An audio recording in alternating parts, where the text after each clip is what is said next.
I'm Rachel Bell, and this is Your Last Meal, the show where celebrities share stories about the foods they love most, and we dig into the history, culture, and science of those meals with experts from around the world. Today on the program, Tegan and Sara.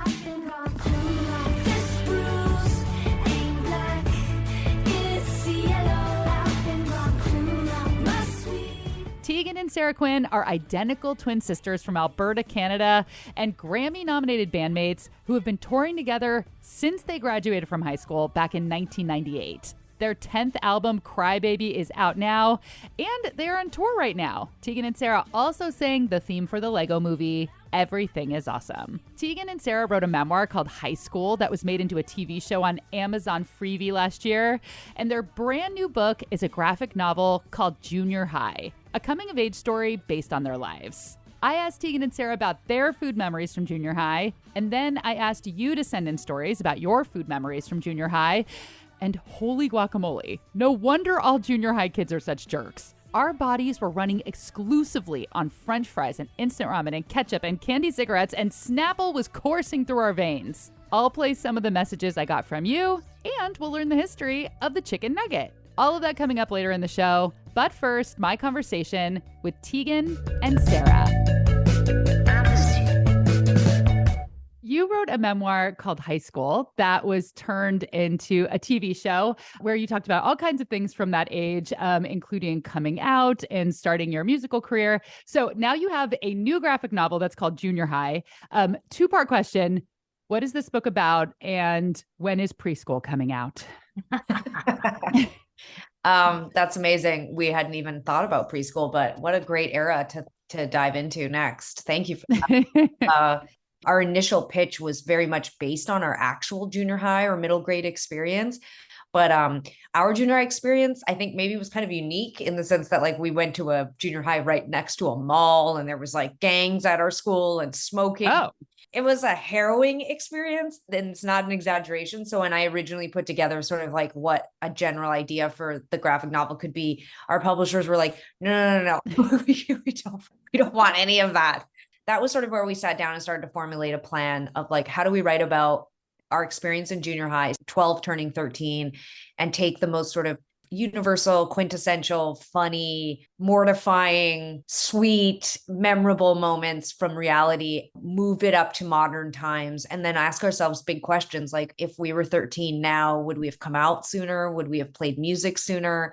Would we have liked Billie Eilish? And so junior high is sort of a mix of our true lived experience and then what we think we would be like now if we were 13. So it's a real hodgepodge, but I think it's a really sweet book. And it's, although aimed technically at younger people, all the adults we've sent it to are like, I love it. It's so great. So, because it's, peppered with a lot of adult humor. So, but none of the gang violence. None of the gang violence. There's no smoking. There's no vaping. I do think that it is aspirational. There's a sort of like sweetness and a tenderness to the story that we tell in this book.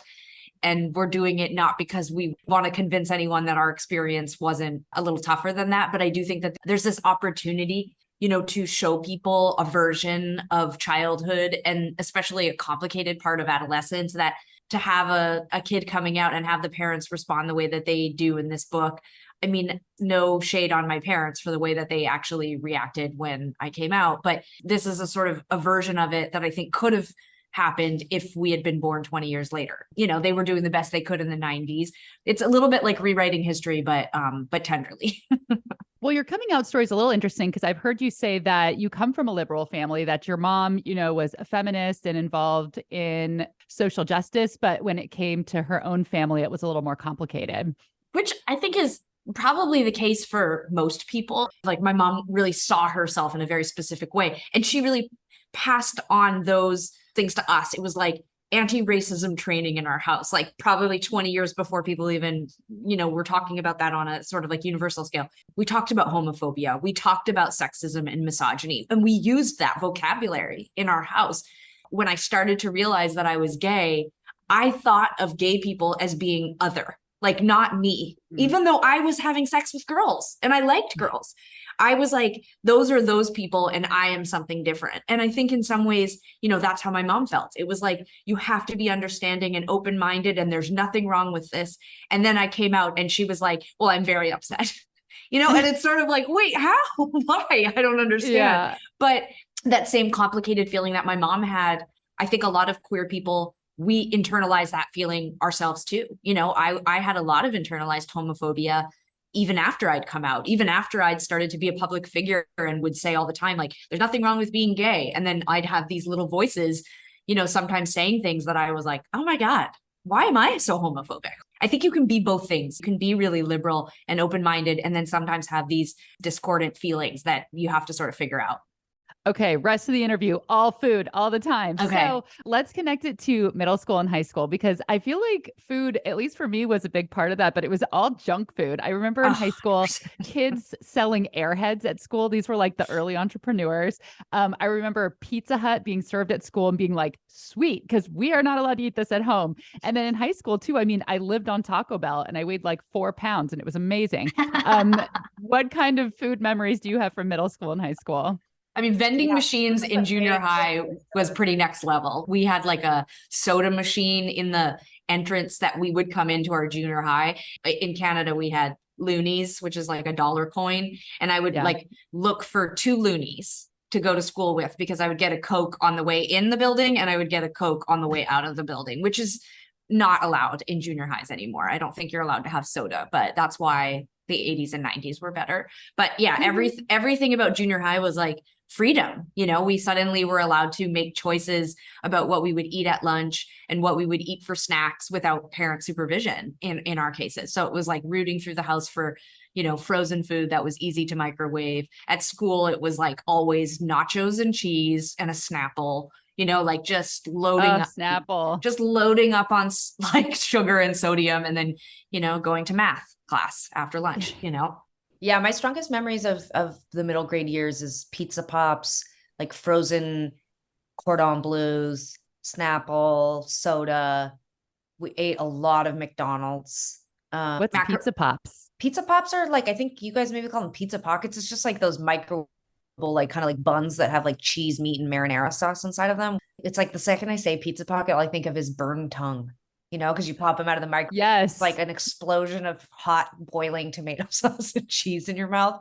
Basically, when we hit grade 9, the excitement of like being able to, after school, take the bus downtown and we'd go to McDonald's with our friends, get the 2 cheeseburger meal. It's incredible. Like just thousands of calories in one sitting. And then like we always had stomach aches. That's like been our group of friends. Like we're still all friends with our junior high and high school friends. And we're always talking about like everyone was constantly sick, because it's like you eat McDonald's, feel sick. Then like an hour later, you go to 7-Eleven and get like just a pound of sugar candies, Slurpees, chips, just gut rot. Like I'm like, oh, yeah, I have so many food allergies and my stomach bothers me so much now when I try to eat salad. It's like, because my body's like, what? Because you poisoned yourself in middle school. Yeah.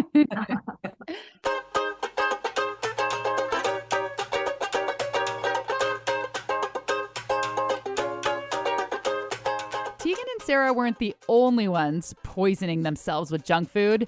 I reached out to you to see what your most memorable middle school foods were and what you ate as a latchkey kid after school. I was a bit of a latchkey kid, and I would make myself top ramen. I'd boil it, and then I would drain it and put it into a bowl, and I would throw away the seasoning packet, and I would just cover it in ketchup. Latchkey kid spaghetti. And it was amazing to me. Hi, I'm Nikki from Plainfield, Illinois, and I went to middle school in the late 90s. Every day for lunch, my best friends and I, Meredith and Jackie, we would have what we called a feast. We would each order an extra large fries from the cafeteria, which were super lukewarm, oily, soft, wiggly fries. We would pile them all onto one giant plate and then just go crazy. And that was all we ate. Every day, 5 days a week was a feast. And then every day I had stomach cramps around 7th period. And I never put it together that maybe all that feasting was to blame. Hi, Rachel. This is Carol from Olympia. Middle school would have been about 1976, 1977. Here was our very favorite things: candy cigarettes, cinnamon toothpicks from the ice cream man, Pop Rocks just came out, Tang and Ovaltine were our drinks of choice. I'm Carrie, and I am from middle of nowhere, Wisconsin. I spent those junior high school years, 7th, 8th, and ninth, in the mid-'80s. I was technically, I guess, what you could call a latchkey kid, but we never locked our doors, so there were no keys, so I guess I was an unlatchkey kid. Anyway, I had 3 things I really loved. My first one was what my mom taught me how to make was a scrambled egg with a little bit of milk in a styrofoam cup, popped into the microwave. It's no wonder why I have dietary issues today, I'm sure. And the second one was Franco-American spaghetti. I loved taking the lid off the can and dumping it on a plate and slowly lifting it off the plate to hear that suction sound. Going on to my freshman year, I decided to graduate to capris with a mellow yellow or a tab. And by capris, I don't mean Capri Sun, I mean Capri cigarettes, because there was no shortage of those laying around any one of my friends' houses whose parents were inevitably divorced and the mom was on a bowling team. Those are some really good times. Hi, I'm Stephanie. I was a latchkey kid, and one of my favorite snacks I made when I was home alone was I would take a tortilla and I'd slather it in butter, and then I'd sprinkle cinnamon sugar on it, pop it in the microwave for 30 seconds, roll it up like a burrito, and eat it. And it would be like this buttery hot mess. I always thought it was delicious. I love your show. Thank you, Rachel. Bye-bye. I have a pretty good feeling that some of you are getting up right now to make a cinnamon sugar tortilla roll-up. All right, time for a quick break, but when we come back, Tegan and Sara share their last meals. We learn what the chicken nugget was originally called, and we'll learn about the strange eating habits of raccoons.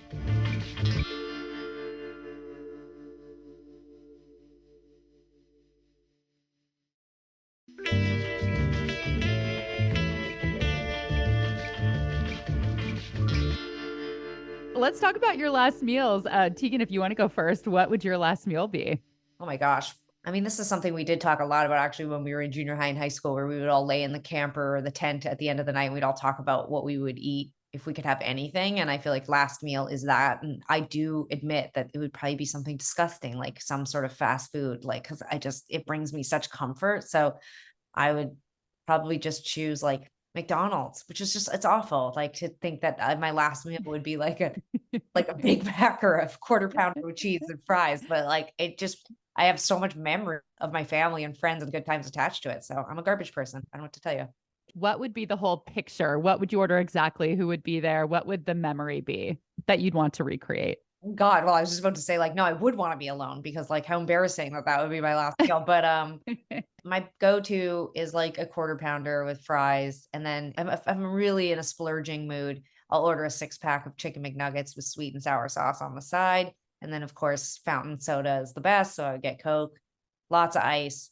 I don't know, last meal. I mean, death and mortality is definitely on my mind a lot at this age and this time frame. So I have like a weird thing where I'm on the fence. I don't know if I'd want everyone I know and love to be there watching me eat my last meal, to be perfectly honest. Yeah. So probably just like my partner sitting on the water eating my absolutely disgusting last meal with them would be pretty great. I read, I think maybe it was on your Substack, you guys wrote something about going out to maybe Wendy's with your grandparents. And you said that there was a certain way that you ate chicken nuggets when you were a kid. Yeah. Sara and I, we used to tear all the chicken. We'd get like a 9-piece each of us, and they were still serving it in styrofoam containers then. So you'd put all the little chicken skin bits torn up in one side, and then all the naked little fake chicken meat would be in the other side. Like, so like all the chicken meat's in one side, and then the middle, like white meat part is in the, and then we would dip that in the sweet and sour sauce. And then you would eat the chicken skin bits last. By the way, it is not chicken skin, just so you know, Tegan. All right. Like the coating, the breading. Yeah. It's just the breading. Like that's not chicken skin. But as a kid, we would have called it chicken skin. Yeah.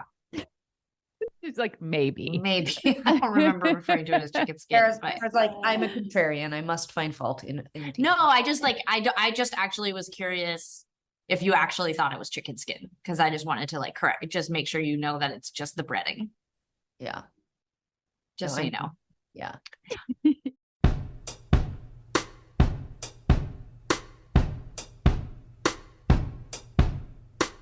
For her last meal, Tegan Quinn wants McDonald's. A quarter pounder with cheese, fries, a 6-piece chicken McNuggets with sweet and sour sauce, and a fountain Coke with lots of ice. We'll get to Sara's last meal in a little bit. But first, we need to talk about chicken nuggets.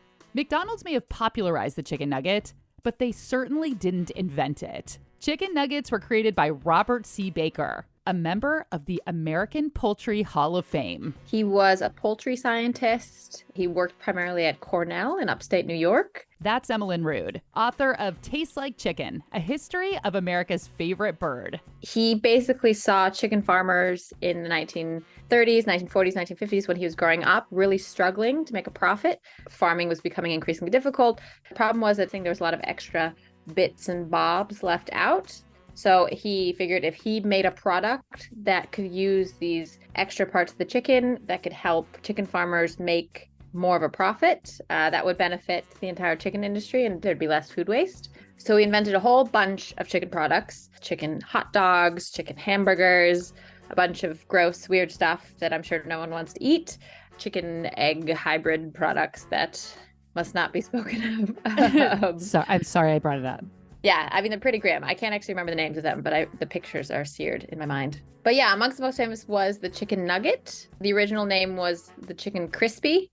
It was basically just ground meat, coated in batter, and then deep fried. The recipe for this he published in a Cornell bulletin in 1963. That was the origin of the chicken nuggets, a man named Robert Baker. It started, as an experiment, as a part of his job. How did he get it out into the world? Who packaged this and sold it? So that is the interesting thing about, it was just academic research. So it's just public domain, basically. He put it out into the world, open source, and anyone who wanted it could grab it. The biggest innovation was this fact that you could attach a breading to ground meat. No one had quite yet figured out how to do it. The other thing, no one else had quite yet figured out how to both freeze and fry this breading and have it still stick on. So those are the big innovations that sort of allowed other people to riff and take a hold of this recipe. Who was the first to do it and mass market it? I'm not really sure, but the first company famously to do it was McDonald's with the chicken McNugget, apologies. In 1979, McDonald's chef Rene Arend patented the chicken McNugget. They were looking for a new chicken product to add to their line just because chicken was becoming increasingly popular. Red meat was being seen as more of a health issue. So people were definitely starting to change their diets in response to health concerns. So they're looking for chicken products. They went through a few. One was a deep fried chicken pot pie. One of the things Renee tried to produce was also an onion nugget, which didn't quite work. But then they finally settled on this chicken nugget. It was first locally introduced and it was super popular. And I think it was widely distributed by the early 80s. So 1983. It was a staple in McDonald's stores nationally. If you look closely, you will notice that McNuggets come in 4 shapes: the bell, the boot, the bow tie, and the ball. The idea was to make them look more natural, so they're not all one oval shape. But keeping them to these 4 shapes ensures even cooking. In the end, Robert C. Baker's plan to make chicken farmers more money worked. People started eating a whole lot more chicken. So basically, prior to World War II, people rarely ate chicken. It was a very rare commodity reserved for once a week. Roast chicken as a Sunday supper was a very sort of a prestige luxury dish to end the week. But in the middle of the 20th century, you get huge innovations in veterinary science, in chicken farming, and business innovation that basically allowed chicken producers to mass produce chickens for the first time. So all of a sudden, in the post-war period, you get a huge boost in chicken production. It took a while for Americans to figure out how to eat all of this chicken. So this is a very recent phenomenon, eating this much chicken. Our grandparents would have been shocked, to say the least, or our great-grandparents. It's around 100 pounds per person per year, which is a lot. She says chicken is plentiful, affordable, healthier than red meat, relatively bland and unoffensive, and doesn't have religious restrictions like pork. I'm so curious why you wrote this book. How did you get interested in this particular subject? I personally really don't like chicken. I think it's I'm not going to say my true feelings, but I'm just not a big fan, and I've always not been a big fan. Yeah, and then this was my undergraduate thesis. I had to write a big research topic, and I was like, I'm going to try to understand why people eat so much chicken. It just grew from there. Know thy enemy, I guess. I'm just very curious about why. Why? So much chicken all the time, everywhere. It's weird, guys. It's very weird. Emmeline will be very happy to know that Sarah's last meal is 100% chicken free. I think it would be sushi. Specifically, it would be a lot of tuna sashimi. Not like that pink tuna sashimi, but like when it comes and it's just like that almost like blood red. To me, for some reason, like the vibrancy and the like darkness and it just makes me feel like such a carnivore when I'm eating it. Like my mouth is watering. It just feels like salty and perfect somehow. And that's a good point, because I feel like people put fish in this different category of people who would describe themselves as carnivores. But I mean, you're eating pieces of raw fish. To me, there is nothing more primal than when a plate arrives with just hunks of deep, dark red raw tuna. Like there's just like, to me, that is the most primal feeling of like getting the sustenance that I want, like just like feeding my hunger. And that like, it's just a big pile of that. And actually when I got really into sushi, which I did not really love sushi until I was in my probably late 20s, similar to, I think, probably a lot of people growing up in Calgary in the 1990s, fish was something that you ate breaded, as Tegan would say, with fish skin on it. And maybe you peel off the fish skin, but I didn't even eat salmon. Like I was really, really the child and product of like middle class landlocked farmers. Like fish was just something that to me smelled gross, made the house stinky. Yeah, I just didn't like it. And then at some point, I really developed a taste for sushi, and specifically sashimi. I couldn't live without it. And like dumplings, it's my last meal, so I feel like it's okay to mix a bit of like some like classic, Chinese soup dumplings. The xiaolong bao. Yeah. And you guys, you live in Vancouver right now, right? Yeah. I mean, I live in Seattle, so we go up to Richmond, to eat really good dim sum. It's really fantastic. And I've only recently come back to Vancouver. I had lived here briefly after high school and then ended up in Montreal and New York for a lot of my 20s and 30s. Vancouver always felt like a bit like dull or something. And then at some point I had disposable income and a more refined palate for food and drink. And I was like, okay, one of the big, pluses of living here is just like the unbelievable food. There's just wonderful restaurants. There's like I think a diversity of food here that is really next level. And I'm not like somebody who like lives somewhere because of mountains and oceans. It's a very beautiful city, but I want to be able to go to restaurants and feel like my mind is blown. And I feel like that really can happen here in Vancouver for sure. Well, I feel like you have two sides, because you have your side that loves nice restaurants and sashimi. And then you also describe yourself as someone who eats like a raccoon. Yeah. What does that that's mean? At home. That's at home. I mean, to me, there is nothing more perfect than the nights where I am alone in my house and I can just eat to fill the void. And I do it standing at the counter, often right out of a container, a leftover container or a pot. Like I will make like a pasta for myself and I won't even dirty a dish. I'll just eat it straight out of the pot. And now that I have a son, like a baby who eats solid food, if it's my wife's night to feed Sid, then often she will make a meal that we can all eat as a family together. Like last night we had like a pasta. She grilled mushrooms on the barbecue and it had like, it was really delicious. And on my nights, if I'm like warming up like frozen sweet potato from the freezer, I'll just put a couple cubes extra in for me. And then I'll just eat it. I'll just eat it like a raccoon. For her last meal, Sara Quinn wants deep red tuna sashimi and Chinese soup dumplings. And when she's alone at home, Sara says she eats like a raccoon, but I'm pretty sure she doesn't mean that literally. Raccoons douse their food in water before they eat it. It looks like they're washing the food. And at first, that's what researchers assume they were doing, but it has nothing to do with hygiene. Water increases the tactile nerve responsiveness of a raccoon's paws. Getting their paws wet increases their sense of touch and allows them to feel more textures so they can better identify what they're holding and decide if they should eat it or not. I read an analogy that makes a whole lot of sense. Just like we need light to help us see, raccoons need water to help them feel. And this is such a defining feature of raccooniness, it is built into their name. The scientific name for a raccoon is Procyon lotar, which translates to dog-like washing.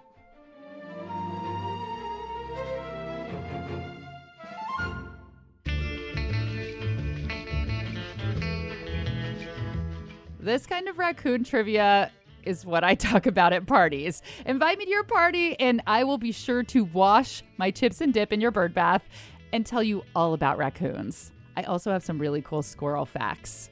Okay, so much more coming up after the break, including what it was like for Tegan and Sara to eat on tour with Neil Young when they were just teenagers.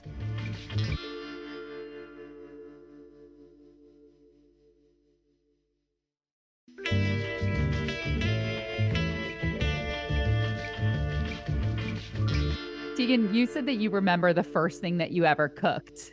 The first thing I actually really remember doing is my mom taught us how to push a chair over to the counter and pull down Pop-Tarts and pop those in the toaster. We were kind of on our own really young in terms of cooking for ourselves. And so there was a lot of garbagey things, but Pop-Tarts were the first thing. And then it was like, you know, Ichiban soup and we grate cheese on it. And then like when we got more gourmet, we would add like fried ham to our Ichiban soup and grated cheese. But like, you know, we packed our own lunches, which is really sad. It was like, we would just take like ramen, not make it, like get to school, break up the pieces and pour the packet in and then just eat it dry, which just makes me so thirsty to think about. Yeah, as soon as you said it, I actually got thirsty. As soon as I just said those words, I was like, I'm so thirsty. But why were you sad? That was like, it made you basically like a famous person on the playground if you had dry soup. Like there was a girl who always had like fresh vegetables, or her family, they were like, had a garden and she always had like great food and sandwiches and whatever. And we were like, yeah, we don't want that. We want to like stick our hands inside of that girl's dried soup bag and take a handful of that. You know, that's what we wanted. It's interesting you use the word currency, because actually a couple of years ago I did an interview with someone who works in a prison, and they said that ramen is worth more than cigarettes. Yeah. So it truly is currency still in establishments like schools and prisons. It still is in my house. My partner loves ramen and we like negotiate how many nights a week we can make it. Cause like, but we now thanks to TikTok, of course, we know like if you add like some fresh vegetables and seaweed, you make and an egg, you feel like you've actually stepped it up a little bit. I will say I'm very proud that we learned how to do laundry and cook really young. And when I'm saying young, I mean like we were 5 or 6 years old when we were starting to prepare things for ourselves. We were those kinds of kids, you know, that really wanted to be like, look, I can do it. I don't want anyone to misunderstand. We were not like providing all meals for ourselves. Neglected. Yeah. Yeah. But then beyond that, it sounds like you really learned to cook more at your grandma's house. Yeah. So Sara and I, we spent a lot of time at my mom's and she was amazing at teaching us just the basics. You know, we learned how to make pie and we learned how to make all sorts of stews and soups, and you had to help out. But Sara and I, we used to just like after school, we would just like put ice cream in a dish. And then my grandma had a big island in her kitchen and one of us would stand on one side and the other would sit on a stool, and we would do cooking shows and talk about how you make the ice cream and you add the chocolate sauce and you do this and do that. Sara also learned to cook from a chef she dated in her early 20s. I was like madly in love with her and invited her over for dinner once and cooked absolutely everything out of a box, like stovetop stuffing, mashed potatoes in a box, like embarrassing. She ate it. I don't know why. She must have liked me a lot, but she immediately started to teach me how to cook. And she was like, all the things you made, you can make yourself and it's really easy to do. And so I learned a lot from her in my early 20s, but I felt a lot of embarrassment because we, you know, really didn't eat a lot of fruits and vegetables and healthy foods. Like it was a different time in the 80s and 90s, especially with 2 working parents and, you know, just not a lot of resources. But in hindsight, in our defense, we actually did know how to cook a lot of things, and we made basic things really interesting. Like we never just made Ichiban. We never just made ramen. We always added things to it. We didn't just make macaroni and cheese. We cooked a chicken cordon bleu in the oven, then chopped it up into huge pieces and put it inside of the macaroni and cheese. That's what I'm saying. Consuming somewhere in the neighborhood of probably 5,000 to 6,000 calories in one meal. We thought we were cooking. I also admire your confidence that you were dating the chef and you were like, you know what? I'm going to make you stovetop. Like you didn't even try to impress her in a way that you didn't. No, I know did. how I to. was trying to impress her. Like that was impressive. I mean, that's a whole other episode, is my confidence around things that I know nothing about. I felt very confident. I had no idea. I wasn't even ashamed then. It was only in hindsight that I looked back and went like, my God. I called my mom once and said, I'm in the grocery store and I'm in this section. It's called fruits. How come we never ate any of this shit, Mom? You mentioned soup earlier when you were talking about some of the things your grandma taught you. You said that you don't like soup. Will you tell me the story about where your soup hatred came from? Well, this is so sad. So poor Sara. I mean, this is where Sara really had to lean into being a good sibling. But when Sara and I were kind of between second grade and sixth grade, we used to go to what's called a day home. It's basically like a babysitter near the school that we went to. And, the woman there took care of like 6 to 8 kids. So Sarah and I were sort of like there mornings, lunchtimes, and after schools because my mom was working. And this woman, she cooked soup 3 times a week. Cook is generous. She opened cans of Campbell soup and poured them into a pot. And it was like tomato soup was Monday, cream of mushroom was Wednesday, some sort of corn chowder, like it was all these gross flavors. Like if we got chicken noodle, I got to eat, but otherwise I couldn't eat it. I, to this day, don't like tomato, don't like creamy soups, don't like mushrooms. And so Sarah would have to like take bites of my soup when woman's back was like turned to help me consume my lunch because I just couldn't do it. So I like kind of existed 3 days a week on saltine crackers and milk because I couldn't bear to eat any of that food. And it's so funny because later on I'm severely allergic to tomato, like all these things that I like rejected as a kid. Like I have like intolerance for like corn, all these things. But yeah, I hated soup. Like now, even to this day, I can only eat clear soups. Yeah, it's funny these things that stick with you. I have like a traumatizing childhood soup memory too, where Really? What is it? Yeah, I think I was either 4 or 5 and I was at my next door neighbor's house. His mom gave us alphabet soup and I'd never had it before and I thought it was awesome. I was like, I can't believe this. Like the letters, they're in the bowl and you can make a word on the spoon. And I was into it and I enjoyed the whole thing. And then I was little, I think I was 4. And then when I was done, I just got up and I left the table and I thought we were going to go play. And I remember the mom was upset because I didn't put my bowl in the sink and I didn't have to do that at my house. I don't know what she said to me, but I remember feeling very ashamed. And as an adult, I'm like, dude, you were so little. Like, but I remember it so much, like how embarrassed I felt. And it just shattered my lovely soup moment. Wow. Trauma attached to the soup totally makes sense. I totally get that. It's funny when you're a kid, these very small things that adults probably didn't even realize, like I remember going into a room and my aunt and uncle were in there having a conversation and they were like, can you get out? And I just like carried that memory till today. Like it's been like 38 years. And for some reason I still feel this shame that I opened a door. You know what I mean? Like, it's so funny how I was actually going to say, one of the motivations for me to adapt my eating habits was shame. We graduated high school and then we were sort of like adults, we were like on tour and one of our first tours was with Neil Young. We toured all summer with adults, and getting to the catering and just being like, where's the fried things? Like, where are the foods that I recognize? And and just that feeling of shame starts to compound. Like I understood like food is a language and, and going into certain restaurants or going to certain countries, you can set yourself back, like we went to Japan when we were like 19, the shame of not understanding the food, it sets you back a few years where then you're like, okay, avoid at all costs going to a sushi restaurant. But then on the other hand, in some ways, shame was what freed me from those limitations because I met a girl when I first moved to Montreal when I was 22. She wanted to make me dinner. And I remember her coming over and making a seared tuna steak with a mango chutney salsa. I want that now. I would love that. And I remember looking at the plate and this tuna steak that to me was raw. And then this mango chutney salsa thing. And I just was like, there's literally not one ingredient on this plate that I want to put in my mouth. Yeah. And I just was honest, I was like, I don't think I want this or I don't want to eat this. And I just remember the shame of that, was a tipping point for me where I was like, I have got to grow up. Like I have got to try these things. I remember going home for Christmases or, going home and seeing my parents and then recognizing their limitations. Like my mom always being like, ew, fish. Oh, this is where I learned it. I want to be different than them. And then being annoying and saying like, you guys are so close-minded. Burgers shouldn't be cooked all the way through. Like, just I can remember myself doing that because I was like, oh, I see that this is more sophisticated. This is higher class. And yet here I am, 42, eating like a raccoon. Totally. That I remember, going to live in the dorms right out of high school, of course, when I was 17 and being embarrassed of the things that I wanted to eat on the salad bar because I thought people are going to think I'm weird if I eat beets because in 1997, people weren't eating beet salads like they were later. And so I avoided these certain things thinking people were going to think I was weird.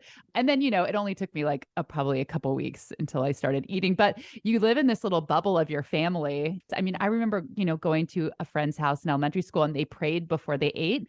And I felt so uncomfortable. I didn't know that people did that. Like it's just so personal, these meals that people create within the four walls of their homes with their family. You're talking about ritual and deep, family tradition is this like amazing thing that you treasure about your own family. But yeah, when you step into someone else's, especially if you haven't been prepared for it or depending on how you are, it can be really overwhelming. And that was Tegan and Sara's last meal.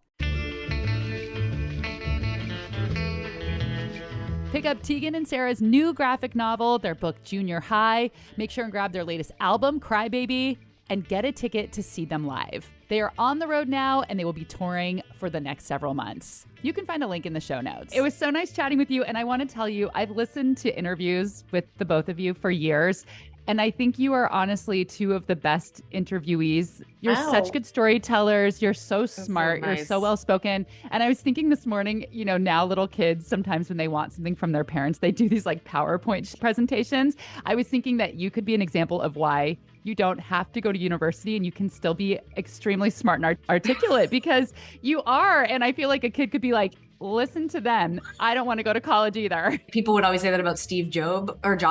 Steve Jobs. Yeah. Yeah. He became the biggest, most influential, whatever, and he didn't go to college. And I'm like, yeah, we're like that, but for lesbians. That's so sweet of you to say. I mean, we certainly have lots of experience being interviewed. So I think we've gotten better, but the truth is we just love to talk. If people are interested, then we're interested. And so it's just a pleasure. It's a pleasure to talk to you and to meet you and to get to talk about our favorite topic, which is food.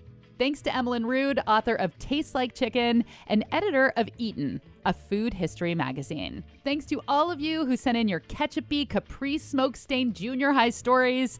I got a lot of good stories from you guys. I just didn't have the space to play them all. But please know that I listened to and loved every single one.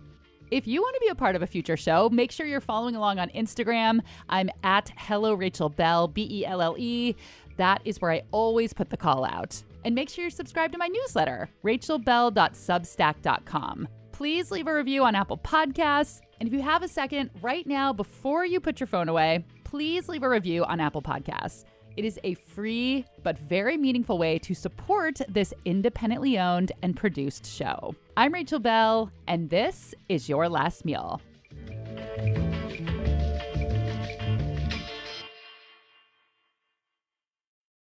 Ooh, that would be an interesting breakfast sandwich, though, to put the eggs between two Pop-Tarts. That's probably someone right now in Brooklyn is like opening their pop-up, and it's like literally homemade organic Pop-Tart, vegan Pop-Tarts with like, some kind of like egg filling.